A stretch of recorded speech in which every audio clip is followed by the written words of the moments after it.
নমস্কার বন্ধুরা, আমাদের চ্যানেলে তোমাদের সকলকে স্বাগত জানাই। আজকে আমরা তোমাদের জন্য নিয়ে এসেছি থমাস হার্ডির লেখা একটি বিশ্ববিখ্যাত উপন্যাস দ্য মেয়র অফ কাস্টারব্রিজ। উপন্যাসটির আসল টাইটেলটি ছিল the mayor of Casterbridge, the life and death of a man of character. 1886 সালে লেখা থমাস হার্ডির এটি একটি বিখ্যাত উপন্যাস।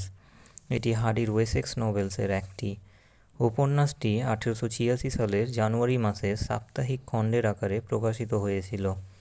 উপন্যাসটিকে হার্ডির মাস্টারপিস বলা হয়, যদিও উপন্যাসটিকে অনেক ঘটনার উল্লেখ থাকার কারণে সমালোচনার সম্মুখীন হতে হয়। প্রত্যেক সপ্তাহের প্রকাশনায় কিছু ঘটনা যোগ করার জন্য হয়তো হার্ডিকে এই সমালোচনা শুনতে হয়েছিল। চলো উপন্যাসটির গল্পটি শুনে নেওয়ার আগে জেনে নিই এই উপন্যাসের প্রধান চরিত্রগুলির সম্পর্কে। এই উপন্যাসের প্রোটাগনিস্ট হলো মাইকেল হেনচার্ড। সে মেয়র অফ কাস্টারব্রিজ হয়। সুসান হেনচার্ড বা সুসান নিউসন হেনচার্ডের স্ত্রী, যাকে পরে নিউসনকে বিক্রি করা হয়েছিল। রিচার্ড নিউসন, সে একজন নাবিক। সে সুসানকে কিনে নেয়, অনেক বছর তার সাথে হাজব্যান্ডের মতনই বসবাস করে। এলিজাবেথ জেন ওয়ানকে আমরা দেখতে পাই উপন্যাসে। সে সুসান ও হেনচার্ডের মেয়ে ছিল। শিশু অবস্থায় সে মারা যায়। এলিজাবেথ জেন টু, সুসান ও নিউসনের মেয়ে। পরে সে ফারফ্রিকে বিয়ে করে। ডোনাল্ড ফারফ্রি হেনচার্ডের পরে সে মেয়র অফ কাস্টারব্রিজ হয়। সে একজন স্কটসম্যান ছিল। লুসেটা টেম্পলম্যানকে পাবো আমরা, জার্সির বসবাসকারী একজন মহিলা, যার হেনচার্ডের সাথে সম্পর্ক ছিল কিন্তু ফারফ্রিকে বিয়ে করে। জশুয়া জবকে দেখতে পাই, একজন ম্যানেজার যার হেনচার্ডের ওপরে খুব রাগ ছিল। চলো শুনে নেওয়া যাক এই উপন্যাসের কাহিনীটি। ওয়েসেক্সের কাস্টারব্রিজের নিকট এক গ্রাম্য মেলা, যেখানে মাইকেল হেনচার্ড নামক একজন হেড ট্রাসার, যার বয়স 21 বছর, তার স্ত্রী সুসানের সাথে ঝগড়া করছে। প্রচণ্ড মত্ত অবস্থায় সে তার স্ত্রী ও কন্যা সন্তান এলিজাবেথ জেনকে নিলাম করে দেয়। রিচার্ড নিউসন নামক একজন নাবিক তাদেরকে কিনে নেয় 5 গিনিজে। পরের দিন অত্যন্ত দুঃখ পায় সে, তার পরিবারকে খুঁজে না পেয়ে। সে প্রতিজ্ঞা করে যে সে 21 বছর আর মদকে স্পর্শ করবে না। নিলামটিকে বৈধ ধরে নিয়ে সুসান 18 বছর ধরে নিউসনের স্ত্রী রূপে থেকে যায়। নিউসন হঠাৎ একদিন সমুদ্রে হারিয়ে যায়। সুসানের আর কোনো রকম সাপোর্ট না থাকায় সে আবার হেনচার্ডকে খুঁজতে বেরোয়, তার মেয়েকে সাথে নিয়ে। সুসান তার মেয়ে এলিজাবেথ জেনকে হেনচার্ডের বিষয়ে বেশি কিছু বলেনি। সে জানতো যে হেনচার্ড তাদের আত্মীয় হয়। সুসান জানতে পারে যে হেনচার্ড একজন ভীষণ সফল শস্য ব্যবসায়ী হয়ে উঠেছে, এবং শুধু তাই নয়, সে মেয়র অফ কাস্টারব্রিজও হয়ে গেছে।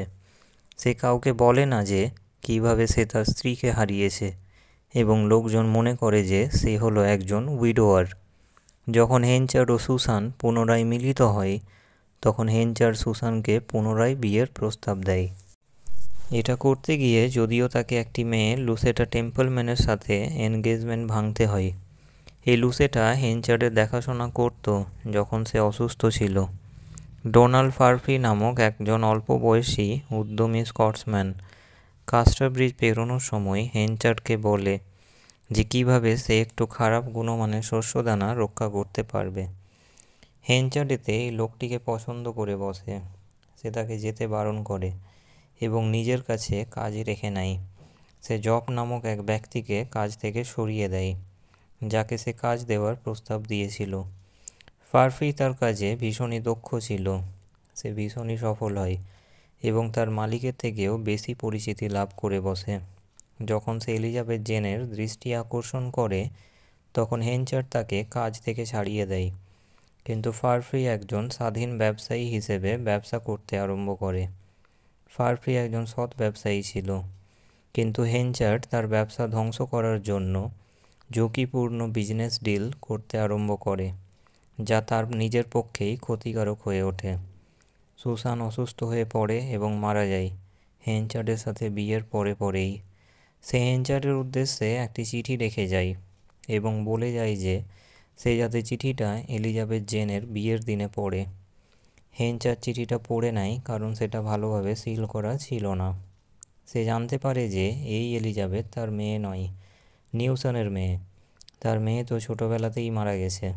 হেনচার্ডের এই নতুন জ্ঞান তার এলিজাবেথের প্রতি আচরণে পরিবর্তন ঘটিয়ে দেয়। এলিজাবেথ জেন লুসেটার সঙ্গীর ভূমিকা পালন করতে আরম্ভ করে।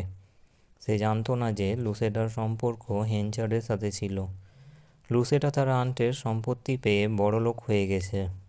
সে হেনচার্ডের স্ত্রীর মৃত্যু সংবাদ পেয়ে কাস্টার ব্রিজে ফিরে এসেছে তাকে বিয়ে করবে বলে।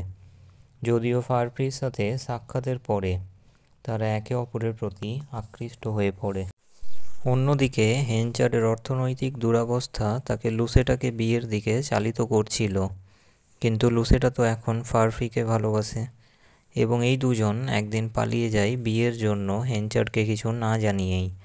হেনচার্ড পরে সব কিছু জানতে পারে। হেনচার্ড অর্থনৈতিকভাবে আরও দুর্বল হয়ে পড়ে। ফারফ্রি তার ব্যবসা কিনে নেয় এবং তাকে তার কাছে কাজে রেখে নেয়। লুসেটা হেনচার্ডকে তার পুরনো চিঠিপত্র ফিরিয়ে দিতে বলে। হেনচার্ড জবকে দিয়ে লুসেটার কাছে চিঠিগুলি পাঠায়।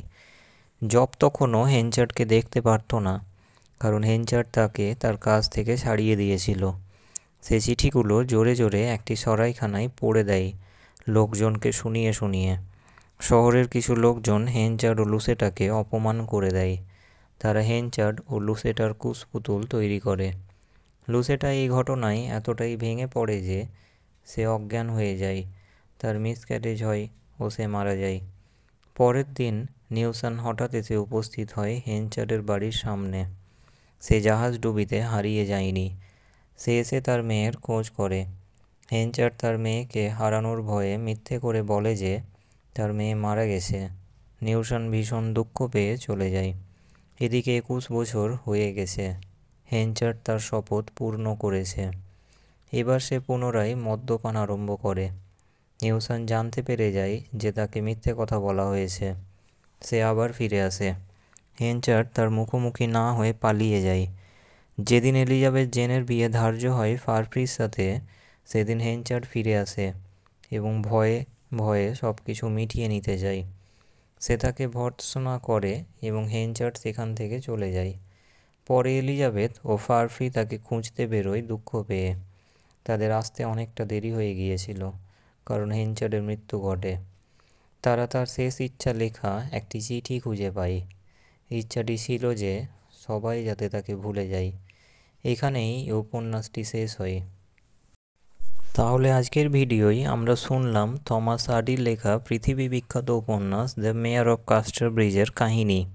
যদি ভিডিওটি তোমাদের ভালো লেগে থাকে তাহলে ভিডিওটিকে লাইক, শেয়ার ও চ্যানেলটিকে সাবস্ক্রাইব করতে ভুলবে না। জুড়ে থাকো এভাবেই আমাদের চ্যানেলের সাথে ইংরেজি সাহিত্যের বিভিন্ন বিখ্যাত ও গুরুত্বপূর্ণ বিষয়ের ওপর বাংলায় আলোচনার ভিডিও পেতে। ধন্যবাদ।